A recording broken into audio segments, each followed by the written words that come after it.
দেয়াল ধরে দাঁড়িয়ে যায়। আর একজন পুরুষ, যে পুরুষের টাকা পয়সা কম, বাড়ি গাড়ি কম, কিন্তু আল্লাহর ভয় আছে, পছন্দ করতে চায় না।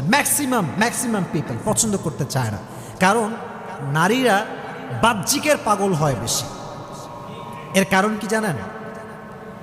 নারীদের এই হৃদয়টা আবেগ মায়া দ্বারা ভরপুর, এবং নারীদের যে ক্যারেক্টার, এটা হচ্ছে সহজ সরল ক্যারেক্টার। বেশিরভাগ নারী দেখবেন একটু সহজ সরল হয়, এই জন্য ছ্যাক খায় বেশি, ঠ্যাক খায় বেশি, ঠিক না বলো? একটু ধোয়া খায় বেশি খায় না আর কি। তো আমার বোনদেরকে বলবো, বোন, পৃথিবীর সব জায়গায় আবেগ চলে। যদি আপনি সব জায়গায় আবেগ দেখান, একদিন না একদিন পুষিয়ে যাবে। যেমন একটা ফোন কিনবেন, একটা কিনতে চাচ্ছেন, আর একটা কিনে ফেলেছেন ভুল করে, ঠিক আছে, আর একটা ফোন আগামীতে কেনা যাবে। কিন্তু মনে রাখবেন বোনেরা আমার,